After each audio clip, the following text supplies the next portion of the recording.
Back to order the regular board meeting of the Lawrence Public Schools Board of Education, October 10th, 2016. First item of business, we need to approve an agenda. Move we approve the agenda. Second. Thanks, Shannon and Chris.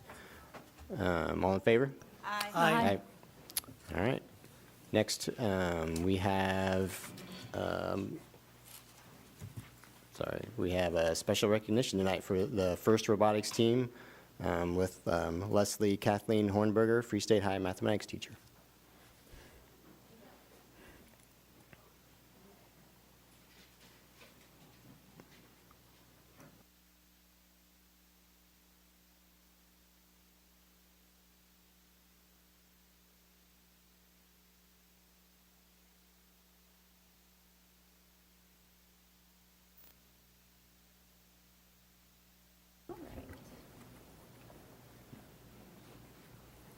Hello, I am Kalena Nickel, CEO and lead engineer of the engineering team on Team STEAM Robotics. This is my 4th year on the team, and I am a senior. Hi, I'm Rianne Walton. I work on the business team, and it is my first year on Team STEAM. I'm a freshman. Hello, I'm Jack Berichter, and I'm the head of the business team. This is my 2nd year on the team, and I'm a sophomore. We are representatives of Team STEAM Robotics, which includes students from Free State, Lawrence High, Lawrence Virtual School, and Bishop Seabury Academy. We participate in year-round FIRST robotics activities and events. FIRST is the parent organization through which we operate.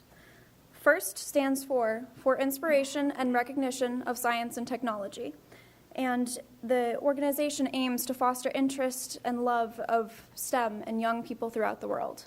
We participate in the First Robotics Championship, or FRC, which is the branch of FIRST for high schoolers. FRC is the highest level of competition in FIRST, which means we create 120-pound complex robots from scratch in 6 weeks every year. Our name, Team STEAM, stands for Science, Technology, Engineering, Art, and Math. It also includes the steampunk art style, which is the theme for our branding. Our team has 5 different divisions, and because of these divisions, running our team is similar to running a company. Each team has a different focus that caters to the students with different interests, even those who aren't necessarily interested in STEM careers. The 5 departments on our team consist of engineering, business, operations, art and design, and technology. Engineering designs and builds the robots that we compete with. Technology programs the robot, the controller, and designs the website. Business handles finances, sponsorships, and the public appearance of the team.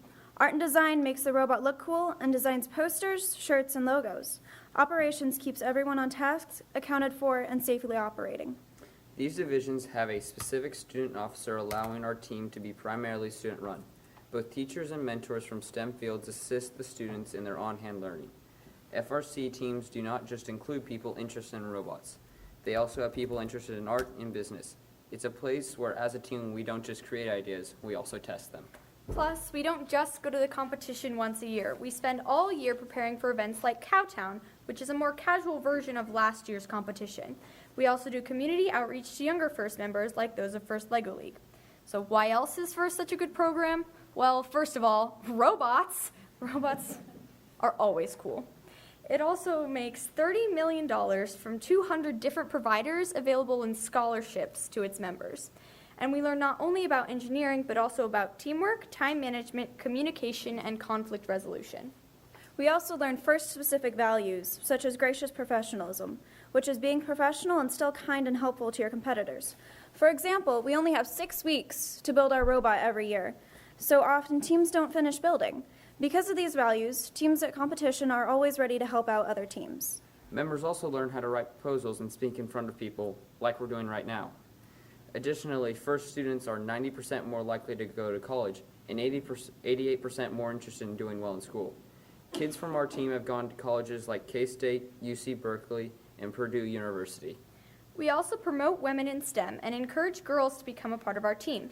We have a history of women leaders. One of our 2 founders was Anna, and the current CEO of the team is Kalena. Please support kids interested in going into STEM careers by donating money or helping provide us with mentors. And you do not need to be an engineer to help. We need mentors with experience in business, art and design, and software development. Thank you for your time. Any questions? Anybody have any questions? No? Thanks for your great presentation. I've heard a lot of great things about this program. And thanks for the teachers and all the parents who help out with it. It's really cool. Well, thank you, guys.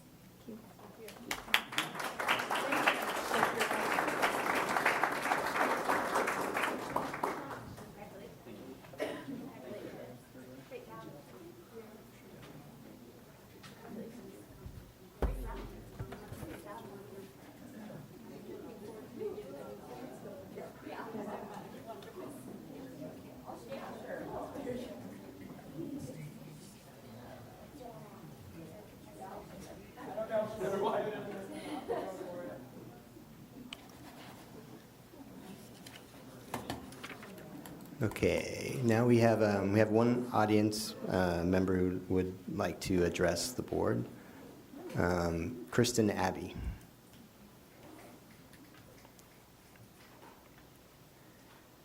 And just a reminder, you have 3 minutes, and Janice will keep time. Gotcha. Thank you.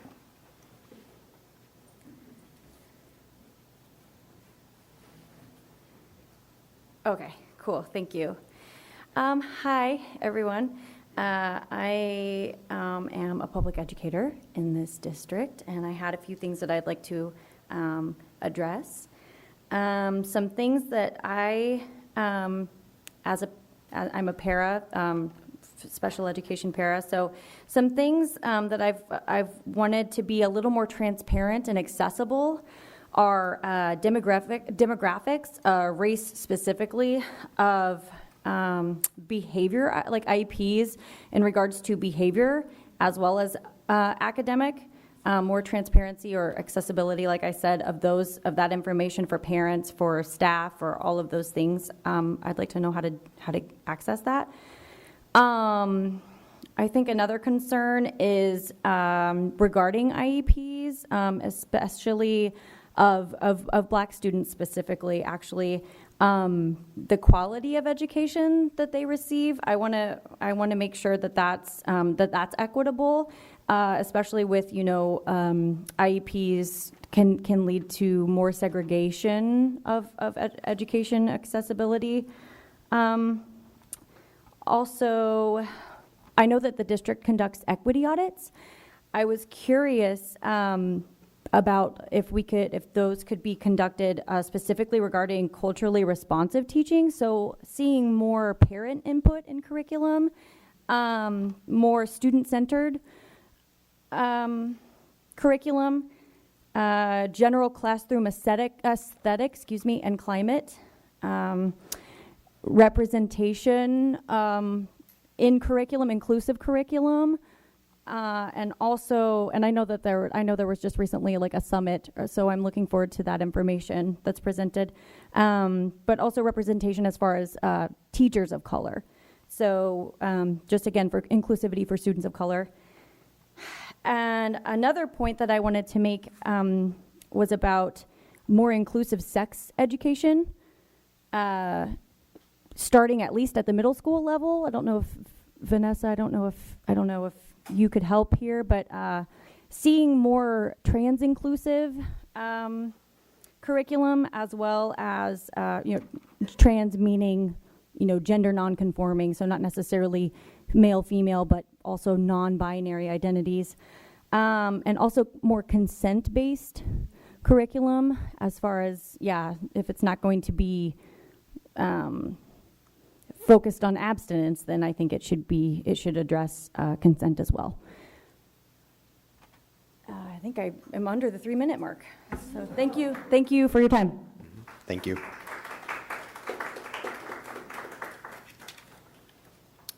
Okay, moving on to the next item, consent agenda. Consent agenda items are those that are considered routine and are adopted by one motion unless any board member or the superintendent requests that an item be removed.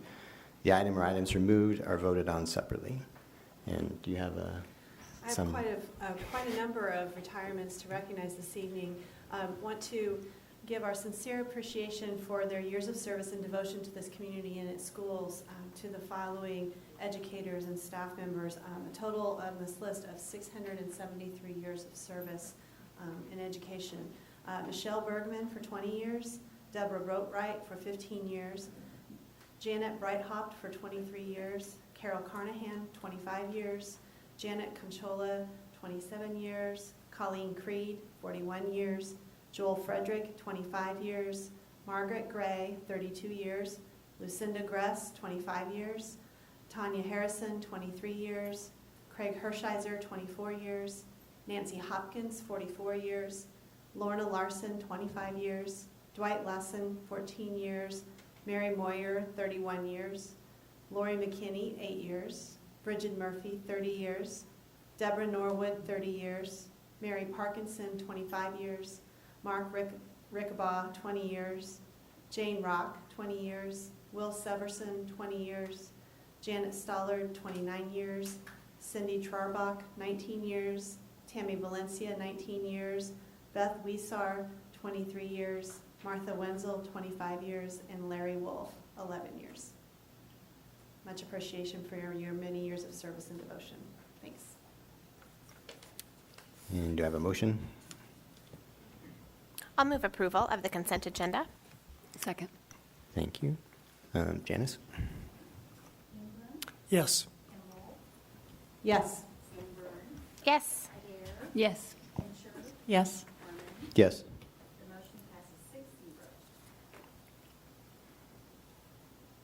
Okay. Next, we have the report to the president of the board. I don't have any report tonight, so we'll turn it over to Superintendent Hayden. Just a few things to talk about. Had a visiting team on site this week as part of our special education program review. Our superintendent's leadership team actually met with them today, and a lot of other groups are coming through. So we have members of our certified staff, classified staff, principals from all levels, district administration that they'll interview with this group and have these focus group conversations. So looking forward to what comes out of that and the improvements we can make. The first meeting of our Employee Advisory Committee for the school year is 7 o'clock on Wednesday morning, bright and early, here in this room. So I mentioned to you before, but changing the makeup of this group a little bit this year. We're continuing with 11 certified staff, but we're also balancing that out with 11 classified staff. 4 principals will also be on there, and then 2 district administrators, including myself and Julie Boyle. It's Farm to School Month. Food service will be serving local apples in all of our school cafeterias on Thursday as part of the Midwest Great Apple Crunch. I'd like to remind everyone about the Savor Lawrence Food Truck Festival on October 23rd in front of the public library from 1 to 6.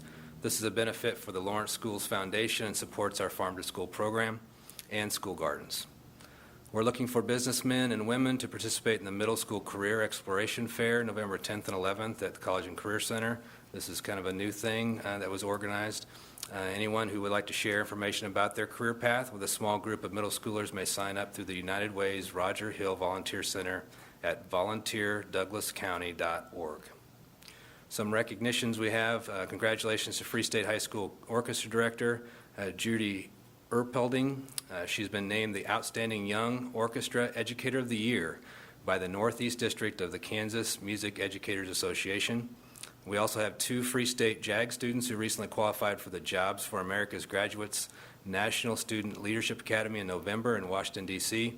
That's Dacia Starr, placed first in math skills, and Gabrielle Smith placed first in employability skills to advance to nationals. So some exceptional achievements there.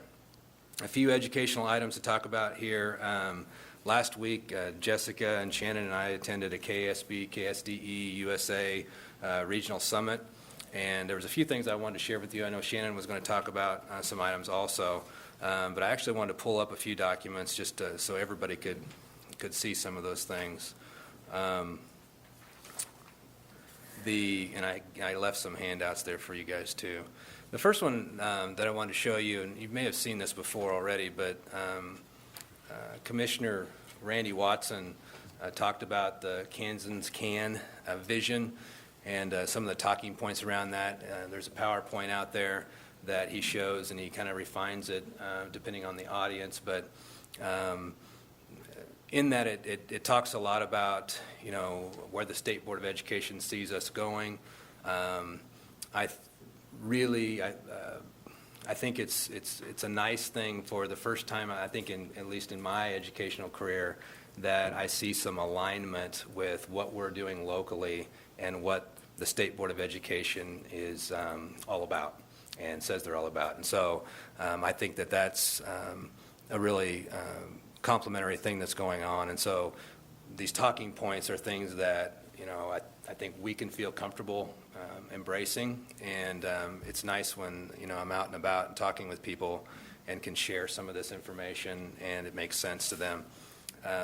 And really, it's just about the vision of making education in Kansas and all over stronger.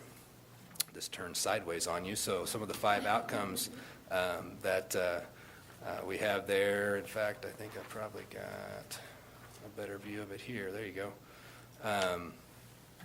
But it talks about kind of the main themes of things that we need to measure, and one of those is kindergarten readiness, and the individual plans of study focused on our career interests, high school graduation rates, the post-secondary completion and attendance, and then the social emotional growth. Obviously, when you look at that, I think you can see some integration with our board goals, and once again, nice alignment. A couple other things I wanted to talk about was the school funding aspect of things.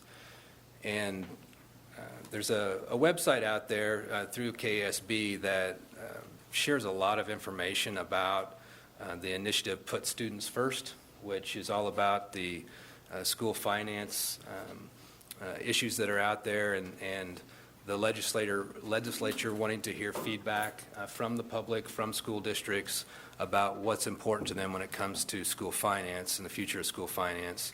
So this is at ksb.org under the tab Advocacy Services, and a lot of information and key facts here, and discussion boards, videos, different things like that. But one of the things I wanted to point out, and when they were talking about this, is share a little bit of the discussion we had in our table talk, and Jessica and Shannon and I got to participate in this, and they posed several questions when they were talking about it, and then we had the ability to actually log on and input our responses to this, and anybody could do that. I mean, so you could go to this website, and you come down here on this page, and you can see submit a response to these different questions. So if I pulled that up,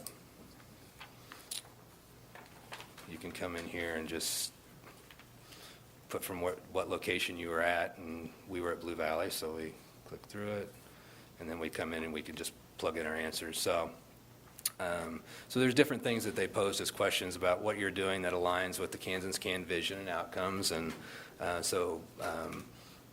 and then you got to see what other districts were plopping in there. So this is supposed to be a dynamic website, and they never did fix that. Remember when they said you're supposed to see everybody's responses? I've seen it once, but then I've gone back to it now, and it's not popping up. But so the intent would be that you'd see statewide what other school boards, other superintendents are plugging in there. So You might be able to cheat it by, if you don't check anything on this page, but you still go down to the bottom and hit submit.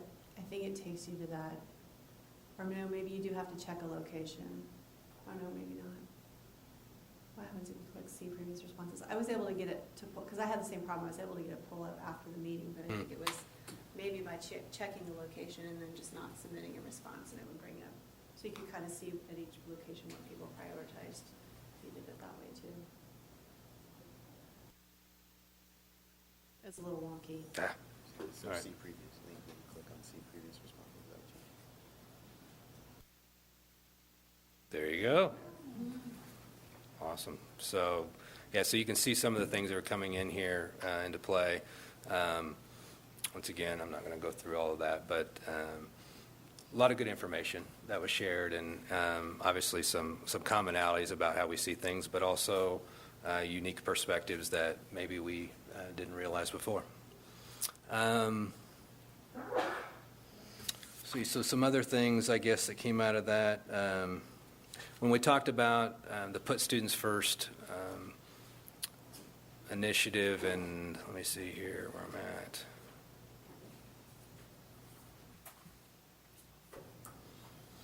And just this aspect of this webpage. So there's a process that we've engaged in and started talking about what we want to do locally.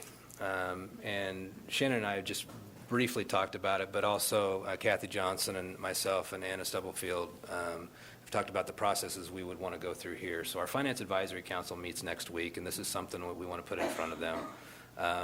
We'll have some talking points that we will share in general with them, but we want to get their feedback. We have 3 more board meetings actually prior to this needing to be submitted, which is by November 1st.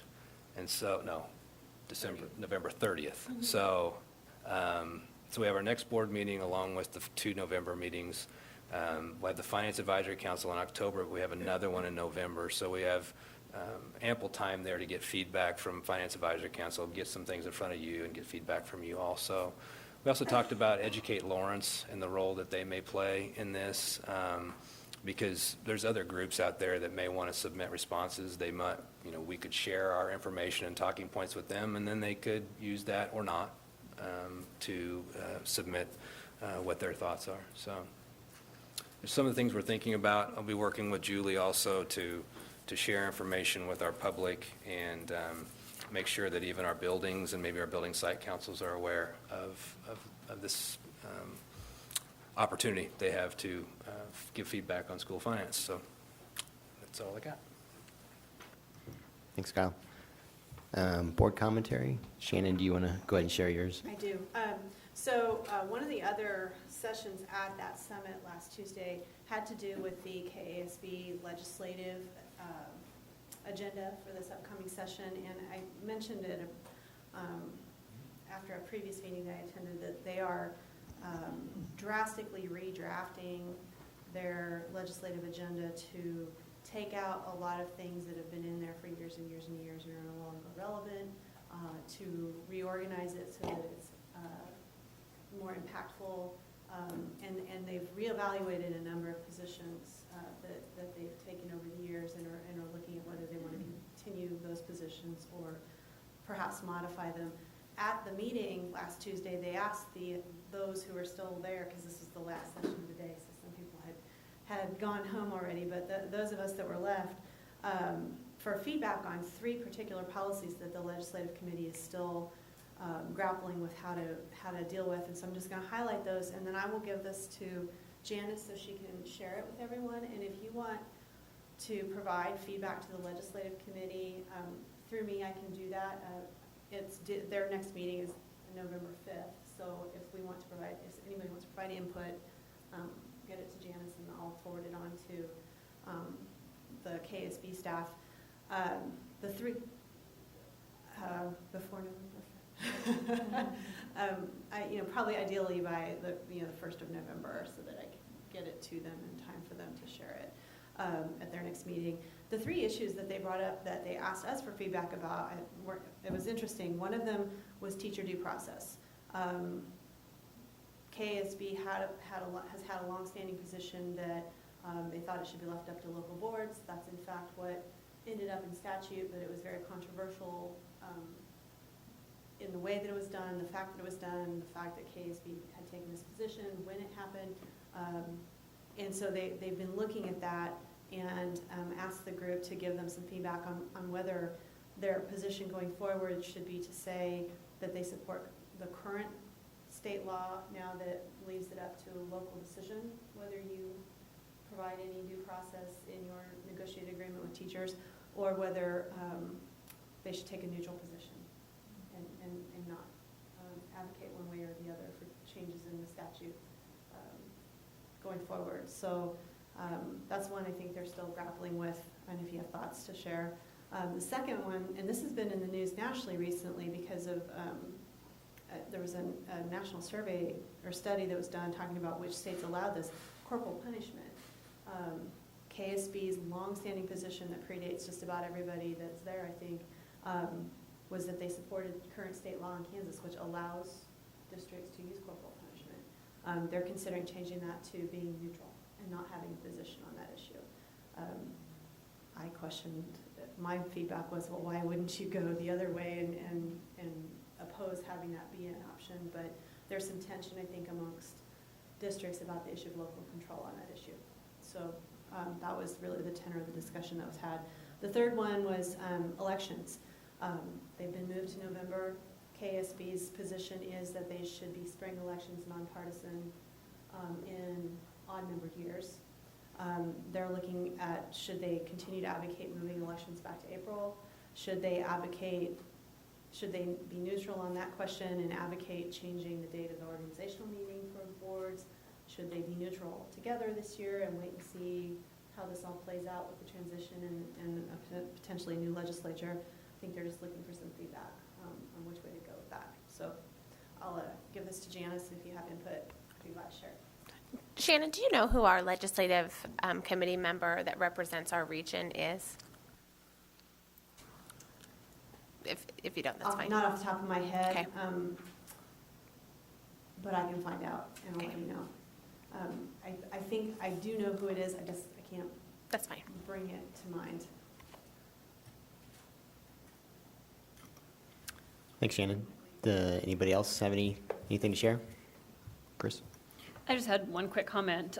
Going back to FIRST Robotics, I had the pleasure of attending the first year that FIRST Robotics had their competition, and I've really not ever had so much fun being surrounded by, little robots throwing balls. Actually, they're not even little. So I just did a quick search. It looks like it's March 15th through 18th is the Greater Kansas City Regional Competition. If anybody is available to attend, I would strongly recommend. You don't have to go the whole time to really get the pleasure out of it. But I was really struck by when you walk into the hall immediately in the beginning, all of the tables of all of the colleges and organizations that are recruiting to give these kids scholarships to attend. Basically, they're out there trying to give these kids money. And so it really was eye-opening, learning how much money it goes out in scholarships for these students. So just if you have the opportunity, I would highly recommend it. It's a lot of fun. To follow up on that, I just looked it up. It's Ron Langston.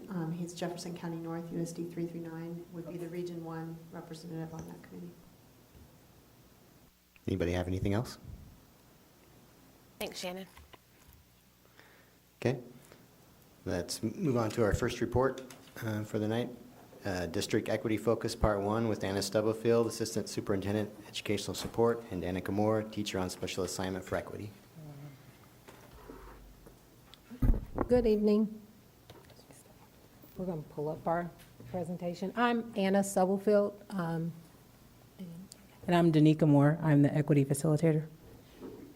So Danica and I had the privilege of presenting at the Pacific Education Summit this year, and it was held in Austin, Texas. And our presentation, we've condensed it down as much as we can so that we don't take up your evening, but it was a 2-hour presentation, and our focus was around recruiting, hiring, retaining staff of color and white allies, focused on achieving equity and excellence for all learners. So what we will do is give you a condensed version of that.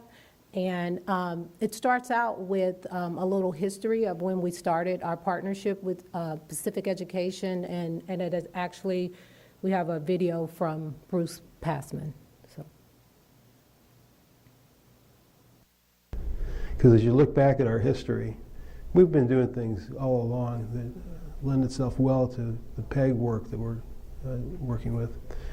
And so prior to 2008, 2009, right in that time frame, we had effective schools committees, working on effective schools, and of course Dan was our mentor there. We had work in equity issues with color, with the NAACP. We have had a number of instances going on, and this has been one that has been allowed us to pull it all together into one package. I think our staff were ready because they were supportive of the concept. They were believers with us all along, but at that particular juncture, they were ready to go. Just needed a framework to move that work under there.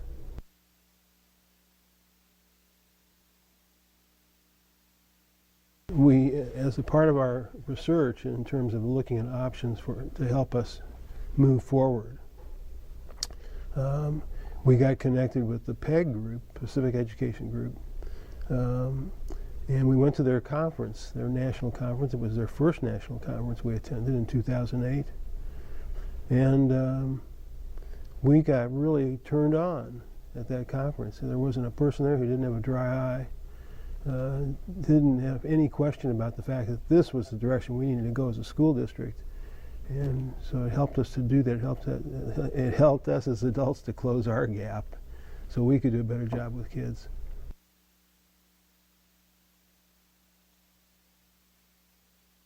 It's just a fact of where we were at that time. We were making a lot of progress, but we needed something to push us a little bit further. Fierce resolve. You must approach these things with fierce resolve.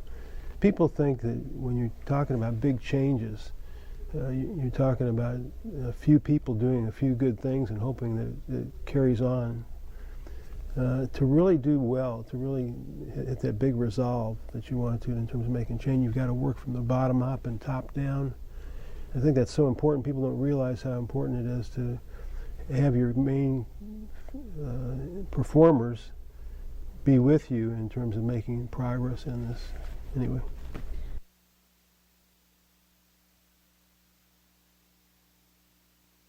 Schools are very hard to move along because we work very hard and we work very busy, and teachers are really doing a bang-up job with the resources they have, and they could always use more. So you just have to keep on pushing things along and recognizing that change comes slowly. Change is hard to embrace if it comes from work that other people have done that you haven't really been familiar with at this point. And that's kind of what I think some of our staff felt about PEG. Is that, well, we could do this. We've done this in this district for years, and that's probably true. That we've done a lot of that, but we haven't done it in a consolidated, collaborative way that I think it's happening now. It took a lot of help and a lot of fierce resolve by the Board of Education, too. They were taking sort of a risk in terms of committing their resources, administrative resources, teaching resources, and others throughout the community. It took a lot of fierce resolve to help them, to help us get on the wavelength and get moving.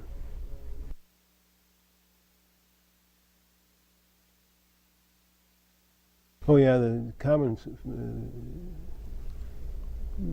pushback you got in an organization like a public school and other public and private organizations is that you have to recognize that there are some things that are going to occur that will be aimed at you but not really at you, aimed at the system. And there will be teachers who will think that, you know, we've done this before. We did this in 1995. We did this in 2003 with children with disabilities. And what we did at that time was really some of the same kinds of things, talk with teachers about the need to change how we do instruction for kids and how we individualize in a better way and a more effective way with kids. And it's hard to tell people that you're not doing a bad job, but we want you to do better. So it's challenging, but and there are the naysayers.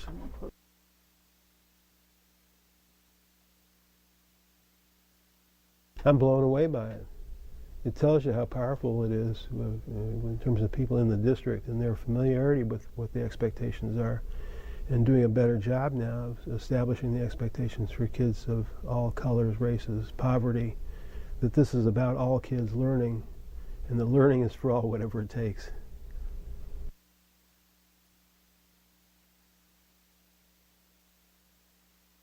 I think the way we did it was we aligned principal evaluation with their accountability for the movement, and aligning that with the deputy superintendent. That was an organizational a reorganization for our district and for our principals, and we reorganized the upper echelon of the administration of the school district. We did change the rules and the expectations of principals.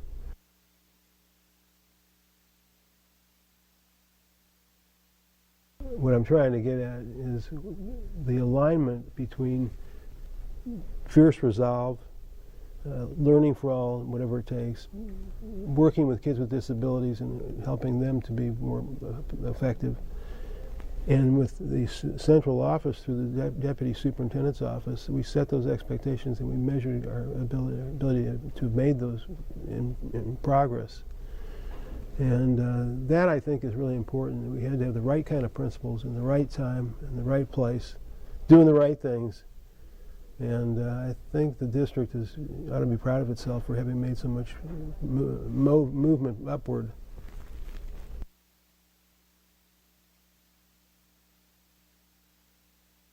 And when leadership changes, and we had a lot of leadership changes in this district over the last 4 or 5 years, you really run the risk of losing those initiatives that were so important to the progress of kids. And so you really have to be careful with that. We fortunately had new administrators hired and new board members who bought into the program.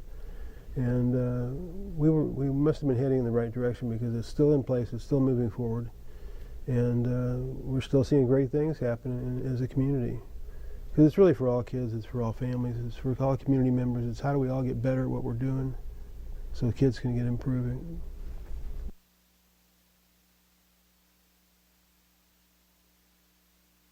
It's the right thing to do. We don't always do the right thing. So this is an opportunity to clearly do the right thing and do it well.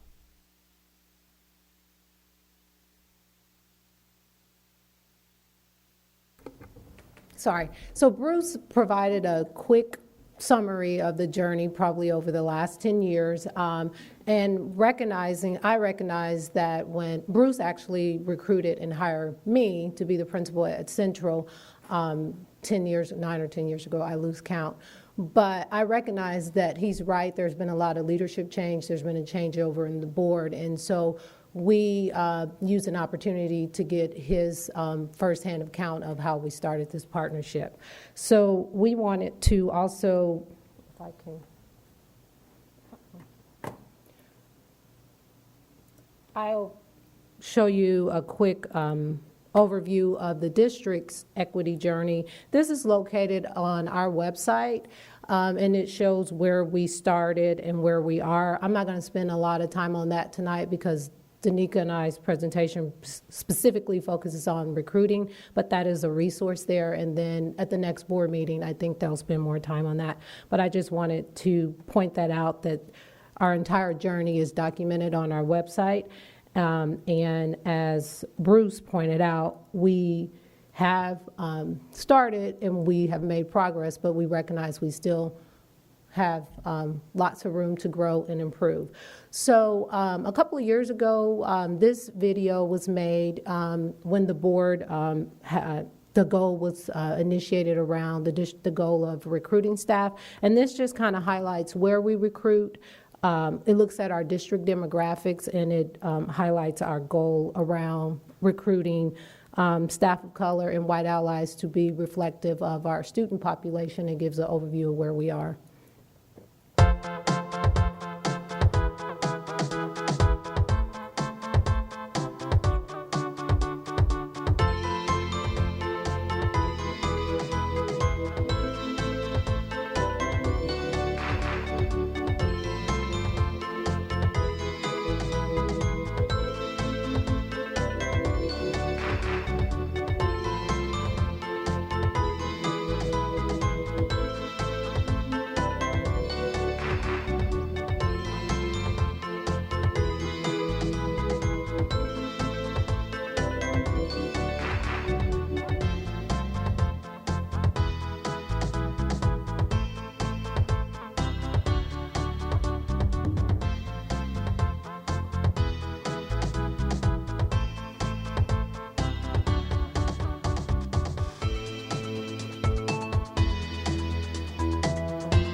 So that video, this slide reflects the staff demographics for this current year because that video was a little outdated. So we've made gains over the last 3 years, and part of that, some of it is just luck.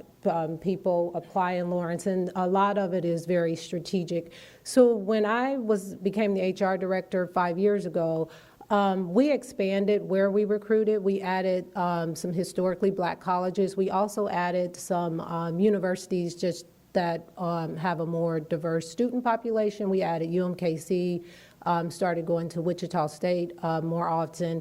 And when we look at, because we have a limited budget, when we look at where we're going, we look at the demographics of the students in the schools of education so that we can have a better opportunity to recruit staff of color. This gives a breakdown. The first slide that you saw was inclusive of classified and certified staff.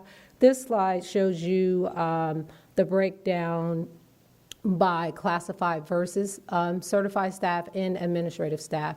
And the largest number of our staff of color is our classified staff.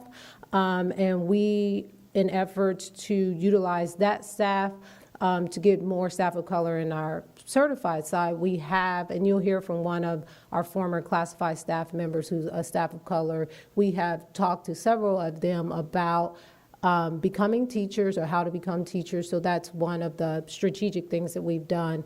And we've also, with the schools that we recruit at, have started to try to create partnerships to form relationships so we can encourage our students to go to those universities and come back and teach for us. So we are in the process of doing that, working more closely. We have some intro to ed classes at both of our high schools, so trying to recruit our own in order to have them to have a connection here. But a reality that we face, and this slide uses the term minority because the study that I cited, it's direct quote for them, and we use staff of color. But if you read through those facts, that students of color make up more than 50% of our students in public education. However, only 17% of the entire teaching profession are teachers of color. And teachers, teachers of color are not evenly distributed across the schools. They tend to be concentrated in more urban schools. And looking at the national statistics, we're making gains, but that's not an excuse. It's just a reality that we face, and that's why we have to be more creative on how we recruit and retain staff of color. This is just video highlights of some of our staff of color on why they chose to come to Lawrence. My name is Aisha Leetart, and I teach 7th grade math at South Middle School in Lawrence, Kansas. Last year, I taught 6th grade math and language arts for the district. The reason why I chose Lawrence is basically for proximity. My husband and I live with our 2-year-old in Lawrence, and it made more sense for me to work in the city where I lived, because a commute with a small child and one family vehicle just wasn't going to work for us. But since choosing the district, I know that it was a right fit because the administration has been super supportive, and I know that if I come to my principal with an idea, even if she doesn't 100% believe that it's going to work, she'll help me find ways to make it work. And that's been fantastic. My name is Annette Cannoli. I'm an assistant principal at Liberty Memorial Central Middle School in Lawrence, Kansas. This is my 2nd year in the district and my 2nd year in this position. What first attracted me to Lawrence when I was looking for a position is its reputation for excellence and equity. My previous district, which is about 20 minutes up the road from Lawrence, when we began engaging in equity work, contracting with Pacific Education Group, the motto, the process that we used was roughly or largely modeled after what Lawrence had done and what they were continuing to do. And so when I was looking for a position, I of course looked at Lawrence, Kansas. Thank you. My name is Laura Leonard, and I would like to share with you a little about why I chose to work for Lawrence Public Schools. And really, it all boils down to the community. Lawrence has been an extremely friendly community to me, and is always welcoming and engaging and encouraging. I am frequently feeling appreciative of the number of coworkers and district staff members and families and students and neighbors that I encounter on a daily basis who are so willing to share celebrations with me and giving me my own positive feedback to help encourage me as I am in the classroom. But the biggest reason that I chose to look and stay in Lawrence is just the overall community of Lawrence. It is a larger town that feels very small. It's very infrequent that I leave my home without running into a family or a student who is excited to acknowledge me on a street corner or at the grocery store and share themselves with me. But it's also really easy to get involved in the Lawrence community, not just through the district, through the equity work and LEA and within my own social community in my building, and with my families when they are encouraging communication and relationship building with our teachers. But also just the Lawrence community as a whole. There's always something going on with farm to school and agritourism and art and reading and cultural events. Every weekend there's something to do, something to participate in.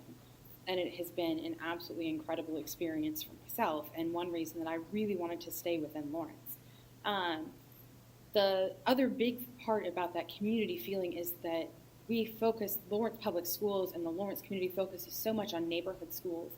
And so our middle school feeds from 5 elementary schools, and so you have all of these families that come up together who have a really great relationship. And so then they come up, and then you get to add more families and more relationships, and it just becomes this really amazing, tight-knit community if you choose to participate in it. And it has been extremely validating and reassuring and reinforcing for me to be a part of that community.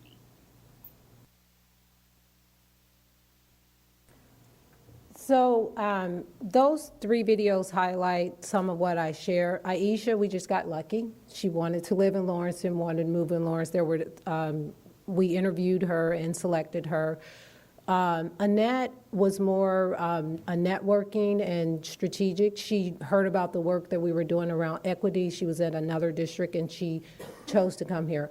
Laura is an example of a former classified employee who is now a certified teacher in one of our classrooms. And we could have showed videos of students that we've gotten from the universities directly.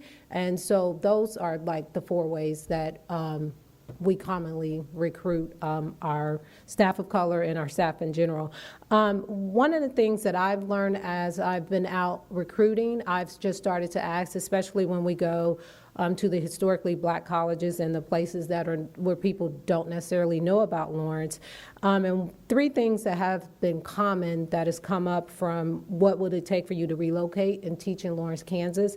And it's been shared a support system, mentoring, and a competitive salary. So those 3 things we can offer, and we do offer, so we sell those things. And those 3 things came out as being important to staff of color when I asked them about that. So Danika's going to talk more about one of the support groups that we have in place. Basically, our next steps is to continue to build partnerships with universities to share our story about Lawrence and recruit staff so they'll come here and know all the great things we are doing, and to start to establish or grow your own program to recruit certified staff. So looking at our high school students early and getting them to come back to Lawrence, and then also looking at our classified staff and those who do have a desire to teach, providing the supports and avenues for them to become teachers.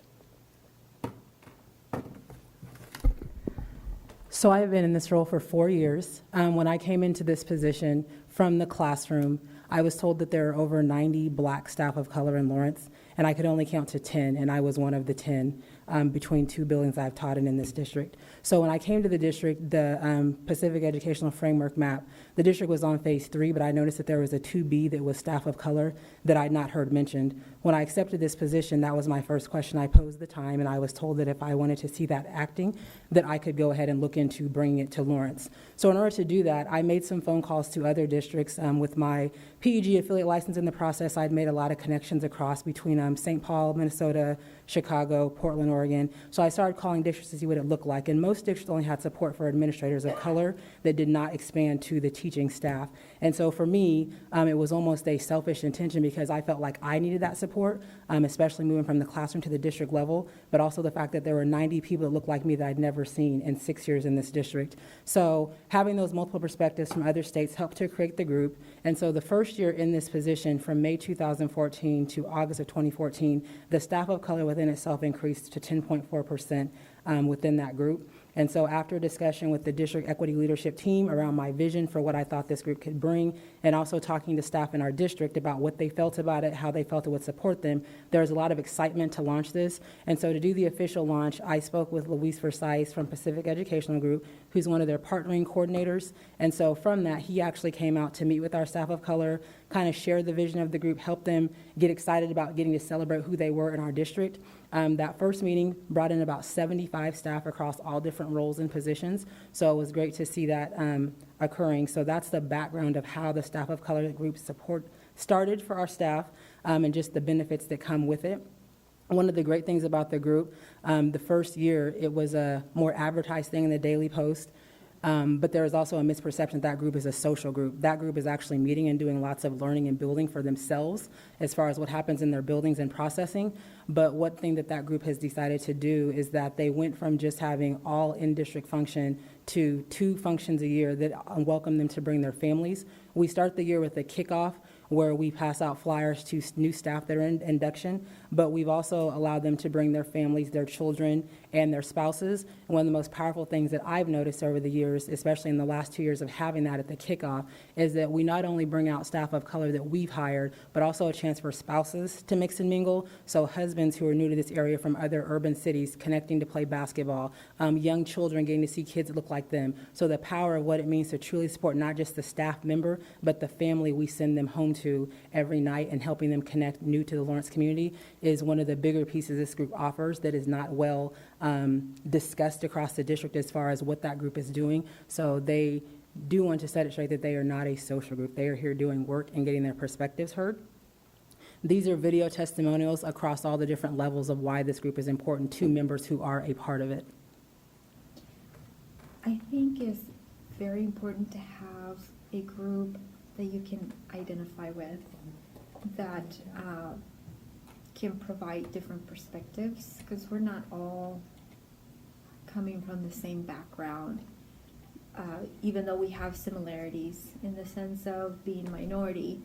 I think we have a lot to offer as far as perspectives and points of view and interests, and it's the opportunity to actually be engaged in what we have in our district are courageous conversations, and maybe actually even put that on practice with one another. I think it's very important. Without the group, I would feel that there's not an opportunity to actually celebrate our differences or celebrate, all these strengths that we have within our staff. My name is Cornelius Bell, and I am the Parent Involvement Facilitator at Liberty Memorial Central Middle School. And I am an active and proud member of our organization, Staff of Color. I think it has been a very interesting organization. It's given us an opportunity to sit down and talk throughout the long school year. And do I believe it's important? Yes, I do believe that staff of color getting together as a group is very important.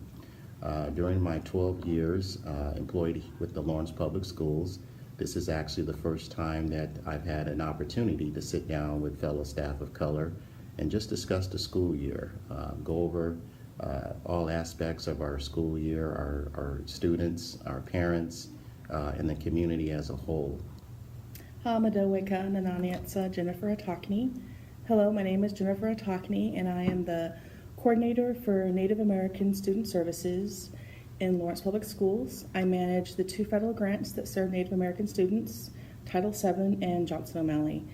I think it's important for a school district of any size to have support for staff of color and Indigenous folks. There are so few of us it seems like, in our individual buildings, and for us to see ourselves reflected in other coworkers has the same effect as it does for our students to see themselves reflected in their affinity groups. I'm Tony Barron, the Executive Director of Facilities and Operations for the Lawrence, Kansas Public Schools. It gives us a forum to be able to share our culture with one another. It also gives me a forum to personally get to know other people, other staff of color who I don't see on a daily basis.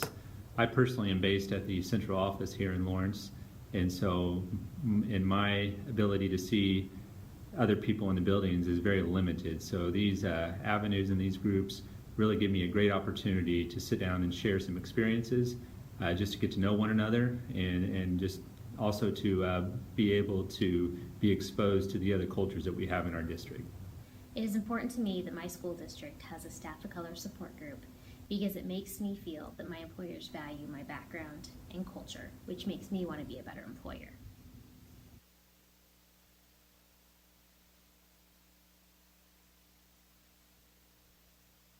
The first experience that I recall was a social that we had at one of the members' houses. And it just happened that the host is also Hispanic, so that made me feel like automatically connected. I felt welcome. It was very informal. It was social. People were getting to know each other.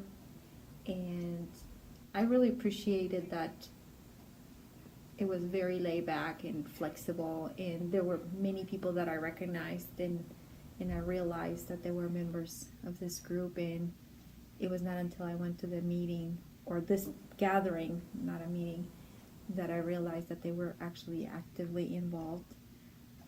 So I thought that was a really good way to start. And I felt very positive about continuing to go to the meetings and just be part of it.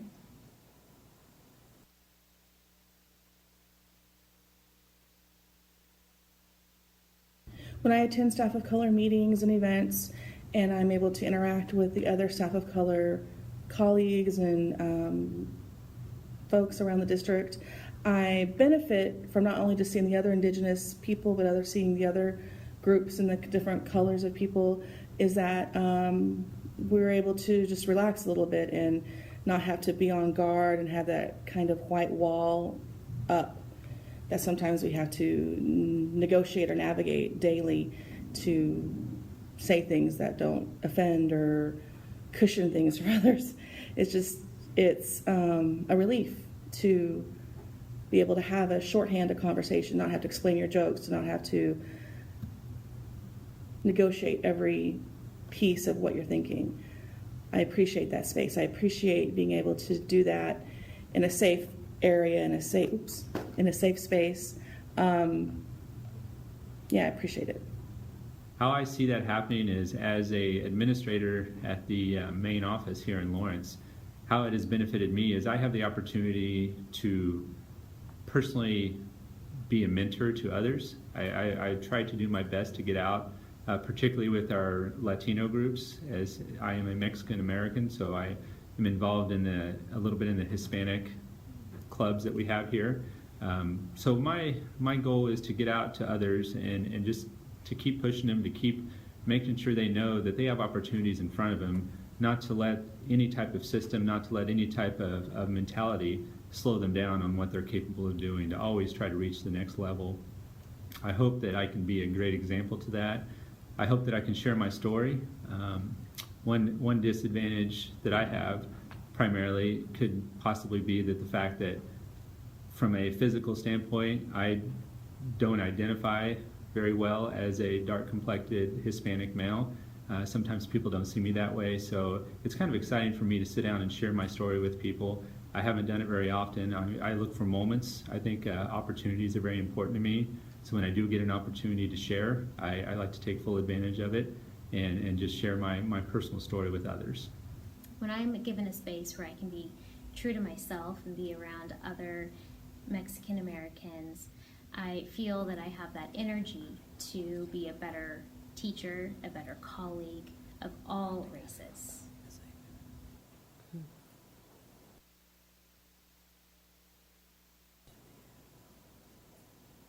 You know, I would love, and I foresee this group continuing to grow. I would love to see more people actually giving input and actively participating in making decisions. I know that we have a lot of great ideas to pursue. Sometimes I feel like there's too many of them, but I really think that, you know, we're heading in the right direction as far as having regular meetings, you know, actually knowing how many people are involved or can potentially be involved, and, you know, having agendas and having topics of discussion and continuing to be a group and grow together. So I'm excited. Some things that I would like to see happen would be more of a movement, possibly from our district in identifying with different cultures and having more culturally relevant activities within our district. Now, whether that's sponsored by our group or not is still to be determined. But I would truly like to see more inclusiveness with the staff of color into our buildings and into our parent activities, into our school activities. And so coming up with a good idea, a good thinking outside of the box on how to expose people to several cultures is something that I would like to see our district do. In the future, I am excited about being involved in my staff of color group because it's going to give me the stress-free environment to be myself and to know that it's okay to talk about my culture or my experiences in the workplace or privately and not have any negative experiences. I would like to continue being a part of the organization because it has definitely helped me grow and assimilate more into our school district. What I'd like to see, of course, coming from an African male point of view, I would certainly love to see more African American males involved in our school district, both at the school level as well as the district level. I think that is very important, and hopefully with the good news that we are recruiting outside the district for staff of color, I'm excited about our future here with the Lawrence Public Schools. Thank you.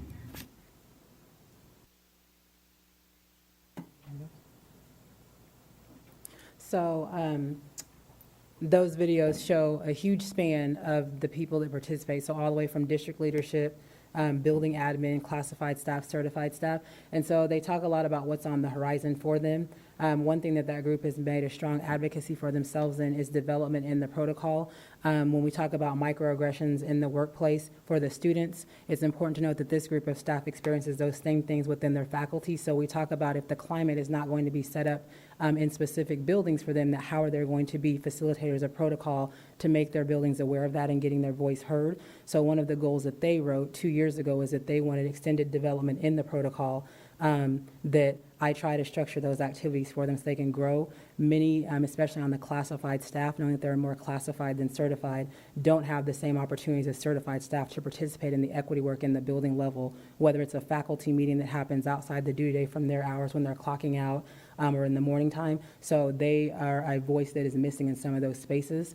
And so because of that, if they don't have the space to process and diffuse some of those things they experience in the workplace and give their input, they also have these tendencies to struggle in the intraracial dialogues as well, to dismantle some of those pieces that show up amongst the Black and brown groups. And so they have committed to having those dialogues together, bringing out more of the different groups to have across the race dialogues around what's happening. So whether it's Hispanic and Black or Native and Latino, so just those chances for them to explore that, but then also hosting those interracial dialogues for community and staff.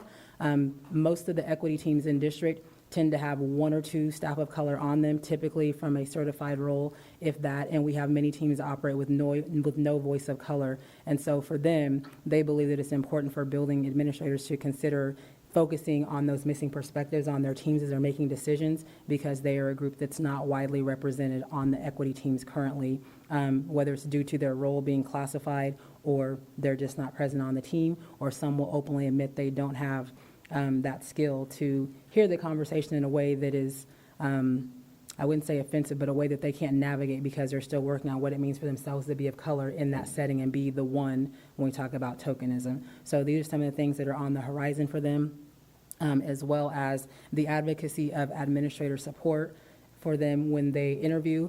So typically, in the last year, we've had a lot of classified staff of color come in who have heard about this group that come in raving for it, but if they don't already know when they get here, the supports that they get to hear about it are very limited. So that is one thing that we're asking for is more support when we hire staff of color, that should be up on the table up front, that's an automatic support that they should know about. So to counteract that this year at induction, I recruited different members of the group to come and pass out flyers about the group at induction to staff, so that they would have that information when they got on site. And so that is a way that we are trying to build and advocate within the group for ourselves.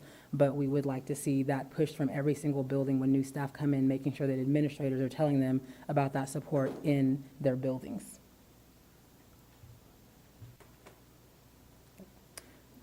So what's required to retain and sustain that staff that we do have? So they definitely need those opportunities for professional growth. When we talk about they want to grow in protocol, those opportunities are the ones that need to be developed, as well as promoting from within. When we talk about grow your own on the bringing new people in, but on this side, we're talking about we have a lot of dedicated, devoted staff of color who have put in years of time, like their other counterparts, that those promotions and climbs within, when we talk about like the male perspective that Cornelia shared in his video, those climbs to the top, whether they want to go from teacher to administrator, those are some of the glass ceilings our staff of color are hitting currently in our district. And so that is something that they would like to look at and note the patterns. One type of microaggression is called the micro-exclusion, and that tends to show up typically in some of the hiring processes that have limited our staff of color from excelling in this district. And so because of that, many of the losses over the last 3 to 4 years that I've tracked have been about promoting, coming from a classroom position to wanting to be admin. Those are some of the reasons why our numbers go up and down. And so as a district, we have to find a better way to support that from within. So we're going to start them here to retain them, but also to sustain them for what their needs are. If you're talking about a financial equity piece around staff of color, like who's growing in the ladders and who's not, that's a huge trend that needs to be looked at as we talk about supporting them and connecting them to the transition around the community around us. So that is one common thing that I've noticed that the group definitely talks about on a regular basis, because the question of what does Lawrence hold for them is a very prevalent thought on their minds that needs to be explored. And when I'm being asked that question, I don't always have the right things to answer to them, because sometimes I wonder if I apply to that same boat. So I would like the board to continue to support that and look at that from within the system of how that's showing up for staff of color in this district. And we talk about our kids seeing more people that look like them, but that glass ceiling that exists between promoting staff of color. And just to counter or connect what Danica is saying, as far as promotion, there have been promotions of staff of color, but one of the things that we have encountered in HR is for certain positions, you have to have certain licensure. So just educating our staff in general about the process and what that looks like, because sometimes it comes out as exclusion, but there are things, licensure laws that we have to follow. So we just have to do a better job of connecting and educating and figuring out goals for people and providing the support system so they can get to those goals. And a couple of things before you guys ask questions. I didn't mention Haskell University. They did show up on there. We go to Haskell every year. We host all of their student teachers currently, and we hire several over the last several years. We've hired several staff. One of the things we run into with Haskell is a lot of the students there go back to their homes and teach there, but sometimes we can recruit them and stay here for a couple of years. Also with the numbers and the demographics, if you total them up, they're different. When staff of color report, if they are Hispanic, they first have to select something else. So there may be some discrepancies just depending on how they secondarily reported, or if they selected multiple secondary ones. So that's just FYI there. So questions for Danica or myself? Thank you both. And Danica, I want to apologize for mispronouncing your name at first. Thank you.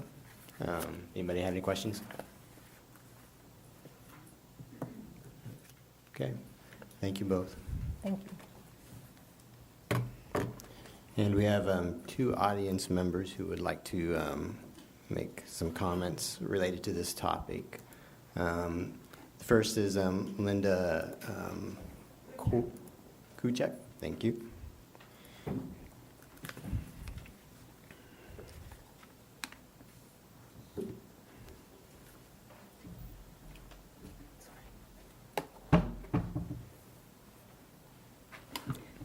Hello, thank you for giving us this time. I am Linda Kucha, and I am a resident of Lawrence, Kansas, a retired teacher from the district. And I'm representing the group SWAP. I'm interested in this area because, of course, I appreciate what we're already doing in this district to get more staff of color. I know that we're hiring through the district people of color, but I don't know if that report showed teachers and paras specifically. That's what we're really interested in, is seeing as many staff of color in front of our children as we can. So, of course, the teachers and the paras are really important. I liked what I heard this evening about the Grow Your Own, and I hadn't heard about that. I don't know how far we've gone with that, but I would love to see a program that looked at our kids and mentored them through high school and maybe into college and helped them to become teachers here. So I thought that was a nice thing to hear. I do have notes. One of the things that, as a staff member, I've heard in this district is people from different schools who really don't have very many children of color, and they don't think it's as important to do this diversity stuff. But I hope you'll always keep in mind that it is important, because those kids that aren't going to school with any kids of color are going to enter a world that does have people of color, and they should be prepared for that too. So that was another thing that concerns me. And the last one you mentioned in the report was mentioned that we have the knowledge and we have the skill, and we do. We train in this district and we're doing good things, I believe. But do we all have the will? And I don't know how you can make that happen, but we have to have teachers and people out there who really care with their hearts about making these things happen right for all of our kids. So thank you very much. We wonder if you could send us a copy of that report. I don't know if that's available. Yes, it'll be, can they access it online? Can it be Yeah. accessed? Yeah. Through the district site? Okay. Thank you very much for your time. Thank you.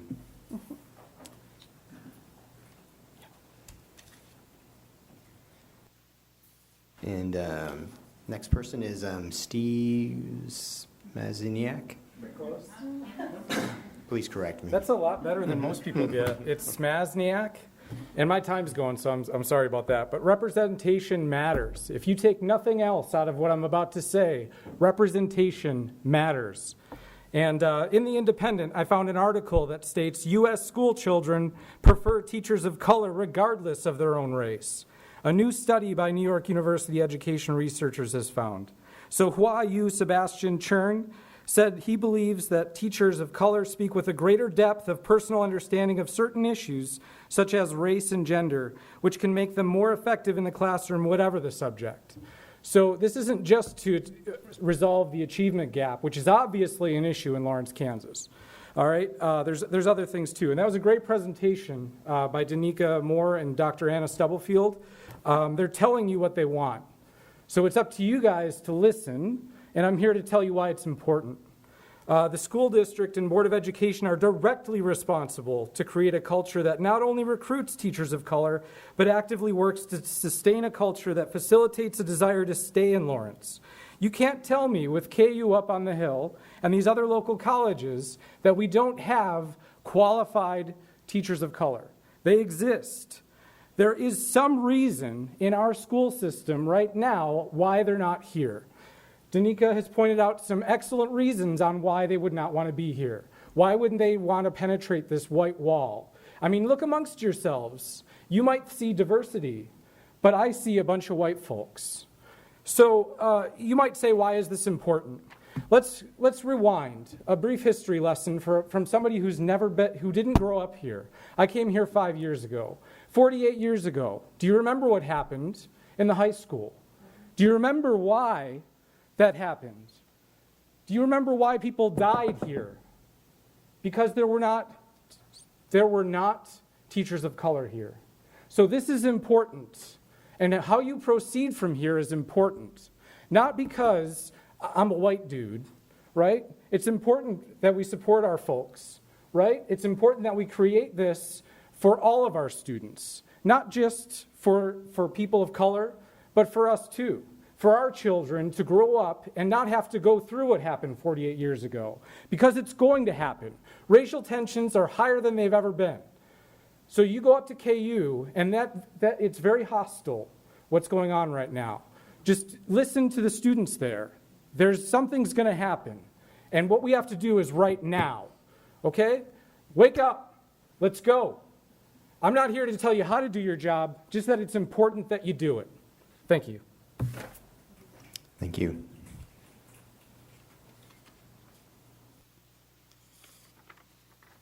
Okay, our next report is in the Enhanced Professional Learning with Kirsten Wandra, Assistant Director, Curriculum Instruction and Assessment.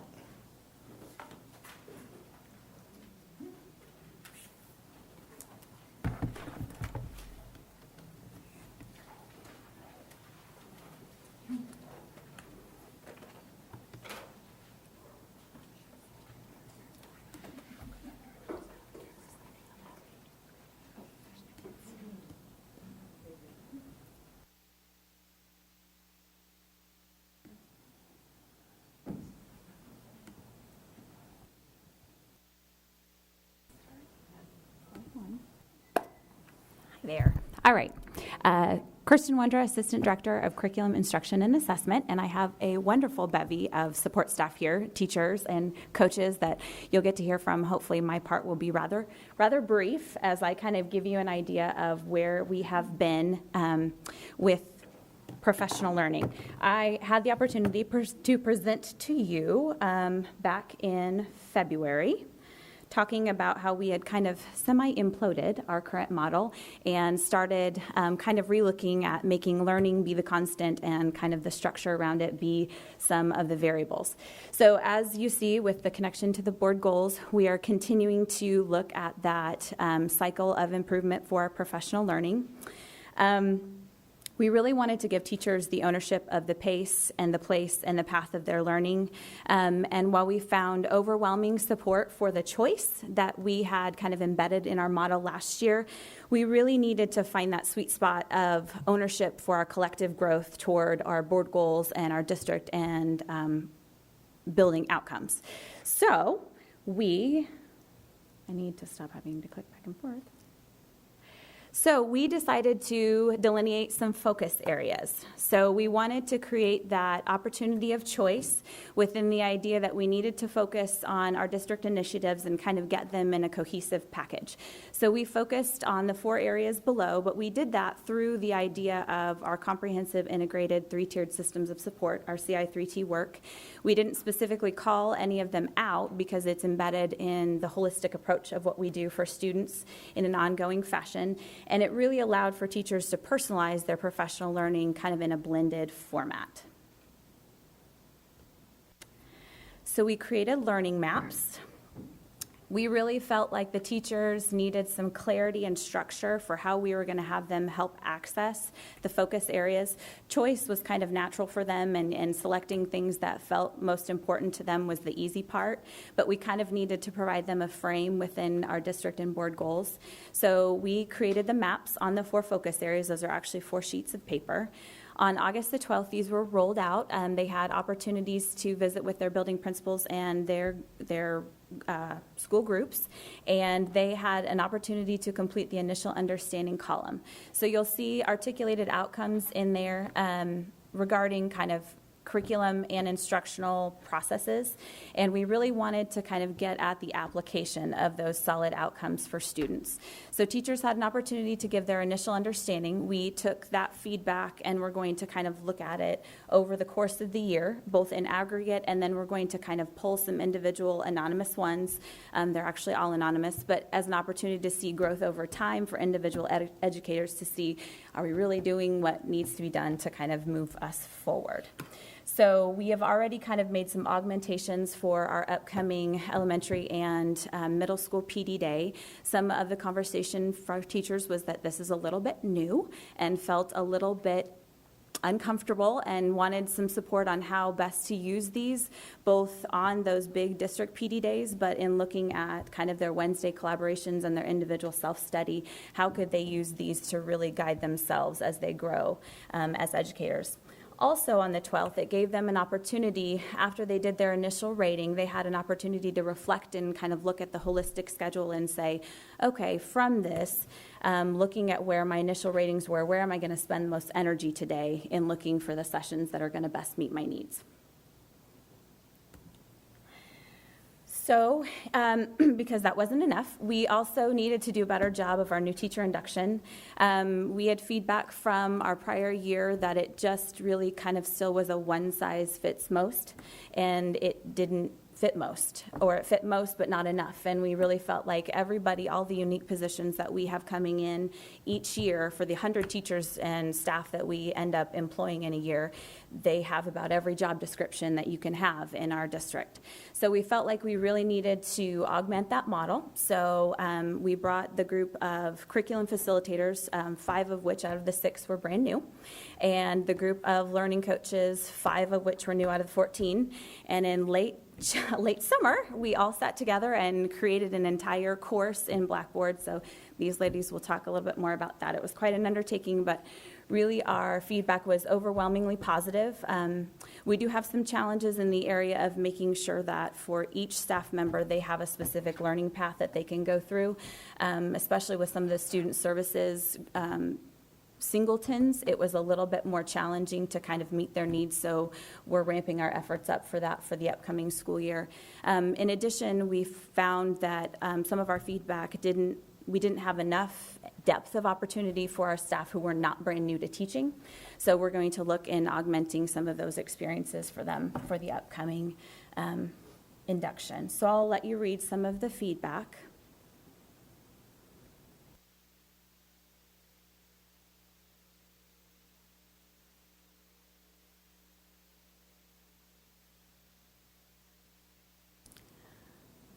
Obviously, I got to handpick what I put up there. There was obviously some challenges and miscommunication. I will say probably one of the biggest challenges we face, especially with that early district PD day, is that we've got pre-K through 12, and these dedicated folks behind me are about the core group of people we have as trainers. So as you can imagine, that amortized over the 1,000 staff that we're trying to train and offer them choice in path and place, we just kind of run out of human capital after a while. So we're working on that. Also, as you can imagine, we're a little bit challenged with our facilities because we really embraced the college and career concept with the flexible learning spaces. What we're trying to model for our teachers, we're having them do in their buildings with those flexible learning spaces, and we don't really have those yet en masse. So that part is a little bit hard to model, but staff were plucky through it. And overall, our feedback was good. We had a 35% response rate, but overwhelmingly, you can see that they felt it was personalized, engaging, and meaningful. So that's pretty good data. But enough of me. I will introduce to you Kat Monroe and Barb Williams. They are both learning coaches, and they are going to introduce the other guests and give you a little bit more perspective from the field. Hi, I'm Kat Monroe. So since the goal of the new professional development was to meet the various learning styles and needs of our teachers through differentiation, more upfront planning was definitely needed on our part. to deliver the necessary resources in order to guide these teachers through that personalized experience of learning for the professional development. So this upfront planning actually allowed for us to become true facilitators during the professional learning days, and we were able to then help our participants access learning that fit their individual needs. This was a major paradigm shift for our coaching team, but it's a very similar paradigm shift that we're asking teachers to implement instructionally. So it was, beneficial to be in the trenches in that sense as a coach team digging through that process. So our ultimate goal was for teachers to become immersed in the personalized learning environment, similar to what our students experience in the blended classrooms. And so this was important for teachers who had never been or had never experienced a personalized environment through a blending, or personalized learning experience through a blending environment. And I'm Barb Williams. This process of creating this professional learning environment was very different and unusual for us. It was a first, and so we had a few areas of growth and a lot of healthy discomfort as we tried to work through it. Our goal, normally we would, okay, you're going to present at 2:30, you're going to present at 4, this is what you're talking about, this is what you're talking about, and that was the model we were straying away from. So we had to sit down and figure out how do we mold professional learning into a blended environment, and that became, a lot of hard work for us. It required us to think outside the box, and it required us to face a lot of struggles with how we can, personalize learning for teachers, but also add in accountability. So that was one area of growth for us, and even though it, took quite a while for us to figure out how we wanted to make it work in the end, that growth that we experienced is the same growth that teachers experience with their students when they're going through that same process. Also, the overall experience was beneficial. It helped us create a new model for professional learning. It was more focused on the learning styles of our teachers instead of the content itself. It was focused on the learning styles and what the teachers needed and letting them drive their own learning, just like we want to happen in our classrooms. Lastly, our biggest goal was for students or our teachers to experience what our students do in blended environments, and I think that we accomplished that through this new process. And we've got Shane Henry, who is a teacher at Free State, and he experienced induction in this format, and we've also got Terry Durgan, who experienced August 12th in this format to speak. Hi, thanks. I'm Shane Henry, and this is my first year in the district. It's my 6th year teaching overall. As Kat mentioned, I'm at Free State High School in the English department, and as she mentioned, I'm here to tell you a little bit about what the user end of new teacher induction was, what it's all about. As Kat and Barb mentioned, the majority of new teacher induction, those first 4 days, duty days for new staff, were in a blended environment, mainly taking place on Blackboard.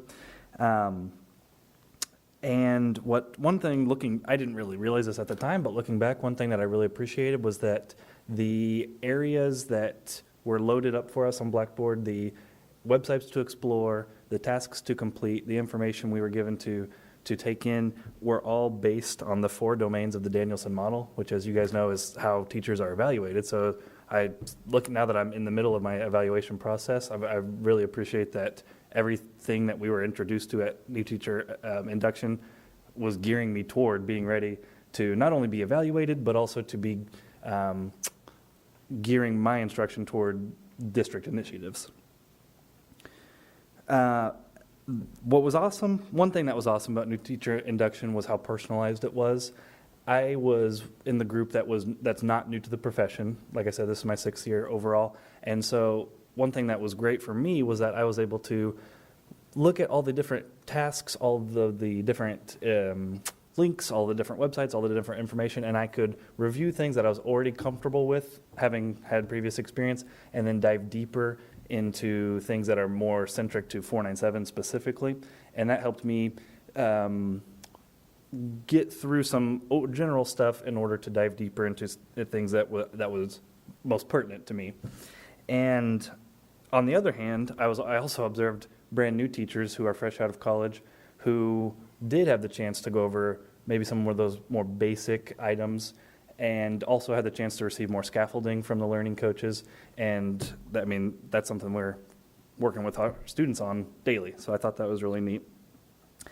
And finally, I would like to kind of compare the new teacher induction with my previous new teacher orientation. I love my old district, 232 DeSoto, just down the road on K10. So I'm not here to try to speak negatively, but I will say that I certainly enjoyed this experience more so. It was very, very, very overwhelming in my previous district because we were in a boardroom just like this, and kind of like Barb was mentioning, it was just a revolving door of presenter after presenter after presenter with every single K through 12 new staff member of all levels, all content area in the same room, hearing the exact same information, where some stuff that affected a kindergarten teacher didn't really affect me as a high school teacher. So this was much more tailored to my needs, which ended up being much more tailored to Free State's needs. And I really appreciate all the thought and all the work that went into it. Thank you.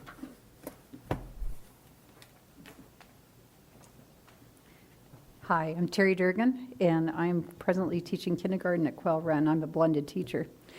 And I've been teaching here in the district over 21 years, over 30 years total. Been through a lot of professional development, and the one thing I'd like to say first is thank you to the district and the leadership for taking the chance to be innovative and bring to us the same models in our professional development that we can take into the classroom. And so I thought I'd be the practitioner and walk you through a little bit of my day. So when I went into the PD this last August, we have an app that we can have on our phone or on our iPad. We can see everything that is there for the day, and you can look that up actually earlier. We can see what it is that we're interested in. We have our surveys now that we can take a little bit of information on to see where our learning needs are. And again, lined up with equity, lined up with our Danielson model. It's very well meshed with everything we're doing. And so in my day, I chose to go through the day for our CI3T model so I could get some more knowledge on our social behavior and academic skills. I also chose to go to a farm to table that would bring our community in from a grant that we have to help our kindergartners and our kids at our school to understand where the food is coming from and what activities and lessons I could bring to them. I also wanted to delve more into our blended learning models, so I followed some speakers around that might have to do very specifically with the iPads or some of the other new technologies coming out that for some of our younger, newer folks, that's kind of on their fingertips. For me, I kind of have to work on it a little bit. The kindergartners are loving it. And so I can take everything that I am doing in a given day at our PD, walk right back in and implement the next day, as well as then set my goals for the next time. And so I really appreciate the innovation and the modeling of what I can take from our work in our PD sessions back to the classroom. And it is immediate. And it helps me then reflect on what I need to do in the next and the future PD sessions.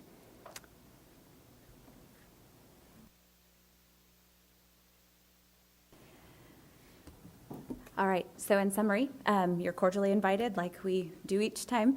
Our big kickoff for elementary is on October 21st. We're at Southwest because it just works really well for our needs for that space. And then middle school is on November the 4th. So the Whova app will be live, and I can give you a link to that, and you're more than welcome to follow us on Twitter as well. But do you have any questions? Thank you. Anybody have any questions? Thank you. Okay, thanks.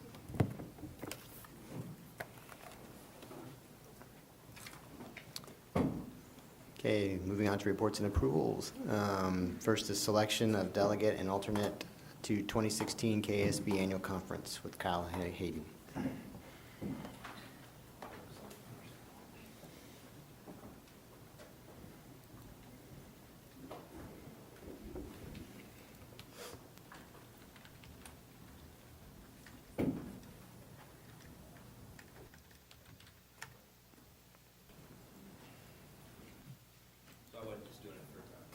I wasn't just doing it for this item, I was doing it for the board goals too, so that's next. But, so yeah, annually we select a delegate and alternate to the 2016 KSB Annual Convention.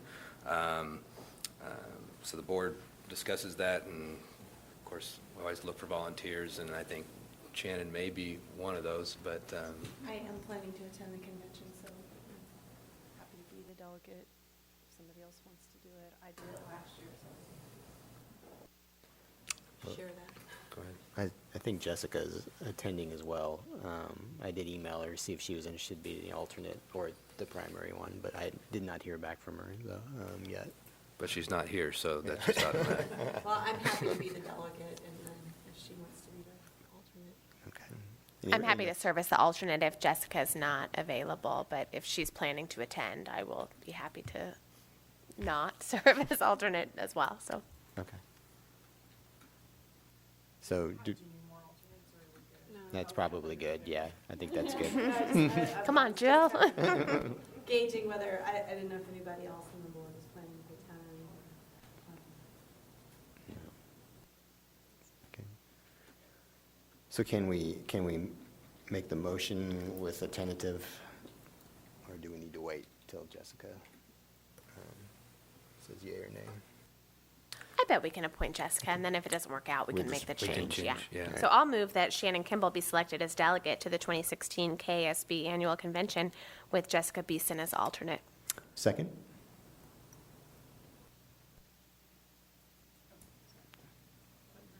No. Oh. Second. Sorry, asking for a second. All in favor? Aye. All right. And then next is approval of the 2016-2017 Board of Education goals with Kyle Hayden. So at the last meeting, why we tabled this, and you wanted me to bring it back, after some feedback from some board members, I highlighted a couple items that were questions, and since we hadn't had any further discussion on those before the board voted, I wanted to highlight those, allow for some board discussion, and then you can talk about the approval process for that. But in essence, it really hasn't changed much since the last time we met and discussed it. There were a couple items here. If you are on page 2, under 4C in the wellness goal on the addition of the word secondary within their extended library hours in secondary schools to provide internet access for students. And I think the mention on this was just to make it more intentional as to where it was going to be, because we really weren't talking about elementary schools. So I don't know if you want to have discussion on that one and then move to the next one. Does anybody have any comments or concerns with that one? Makes sense. Okay, yeah. So the second one I want to discuss is it's on page 4, and wellness goal number 2, and talking about school calendar. So the goal reads, survey and hold focus group conversations with staff, students, parents, and other community stakeholders to gain feedback on modifications to school start times, school day schedules, and the school calendar. I think specifically the conversation centered around school start times when we had the board goal conversations.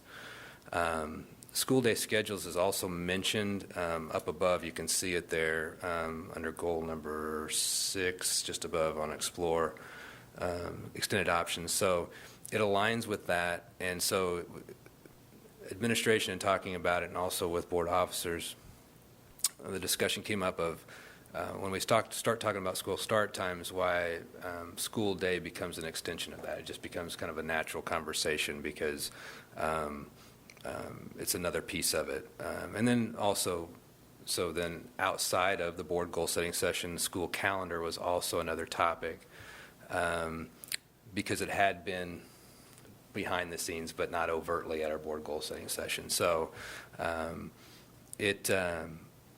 the idea behind all of that was that it was an opportunity to potentially hire a third party to come and do this survey and hold the focus groups, because I think having a professional from the outside would be beneficial for making this happen. I mean, somebody who's their job is to facilitate conversations like this with focus groups, to try to gain feedback and then collect it in a way that makes sense and that actually produces something that is discernible and that we can use. And so since we were thinking along those lines, it made sense to us to try to encompass a number of the things that we had discussions about, even though it wasn't in the board goal-setting session, which included school start times, school day schedules, and then also the school calendar. So I've had conversations with the school calendar committee about some slight adjustments to extend the school year, which what I mean by that is moving the start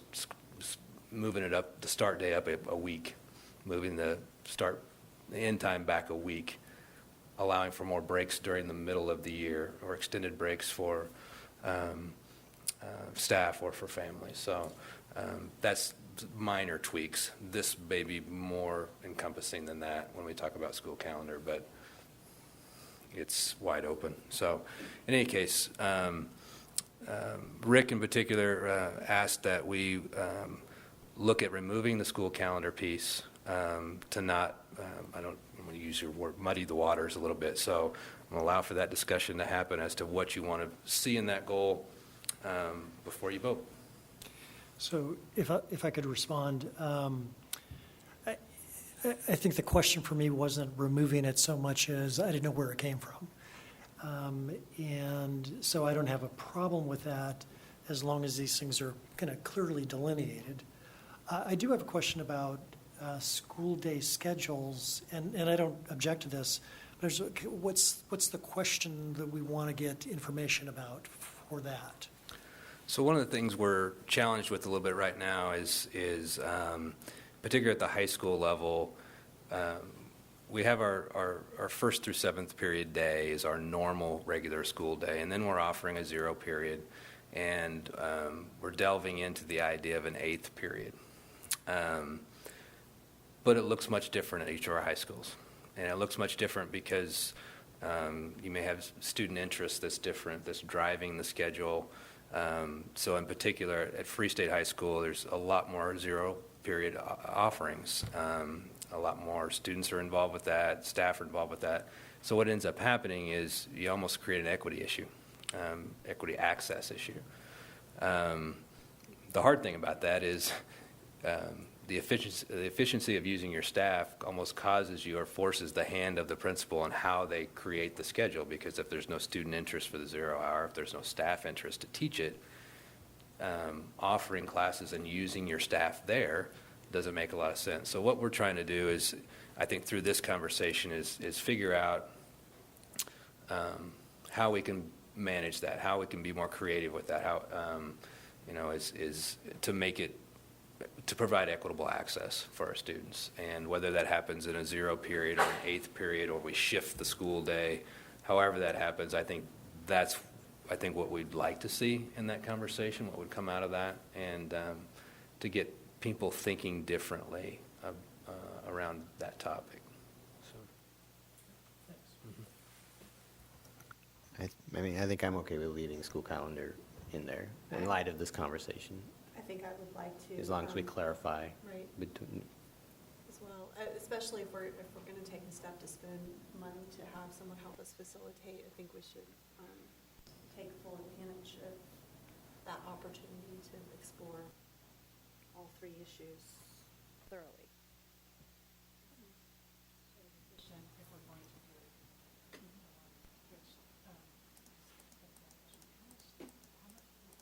Where does the money come from to do the studies? We kind of already did a study at the beginning of the school year about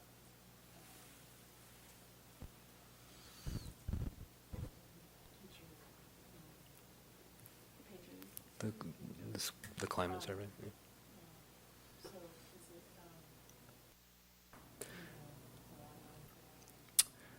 it Sometimes. There's times where, so I'll speak to the budgets that I've been in charge of, I guess, the business and operations, assistant superintendent, I had a business and operations fund, and then also as a superintendent, there's a fund. A lot of times that isn't used, and it's only several $1,000s that I'm managing there.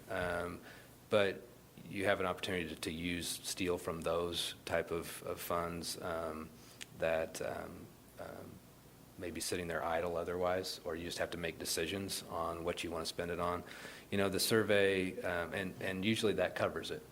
We're not talking about, tens of thousands of dollars for these types of surveys. It's usually several thousand. And so that's usually where we're able to find it. Yeah. I think it really makes sense to sort of be efficient and use self-couple. If we're ready for a motion, I'll make it. I move the Board of Education approve the goals for the 2016-2017 school year. Second. Any further discussion? Do we need a roll call, or can we? All right, all in favor? Aye. Aye. All right. I'm going to say a couple things. Okay, so 2 comments related to board goals real quick. I think it's important to note, first of all, we had 2 outstanding presentations today, and I really appreciate the staff for their work in that and making all that happen, and then Danika's involvement with the equity work, along with just the teachers' involvement, learning coaches' involvement with the professional learning and how that's improved, and how we're thinking differently, and continuing to push things. But in relation to board goals, I think we would all concur that there's still a lot of work to do. Whether we're talking about our equity work or we're talking about professional learning, I think that's a realization across the board. And so, which is the reason why we have board goals, and we continue to focus on things and make sure our efforts are all headed in the same direction. So I just wanted to make note of that, recognize the presentations, and also relate that to why we just approved those goals. All right. Do I have a motion for adjournment? Move to adjourn. Second? All in favor? Aye. All right. Meeting adjourned.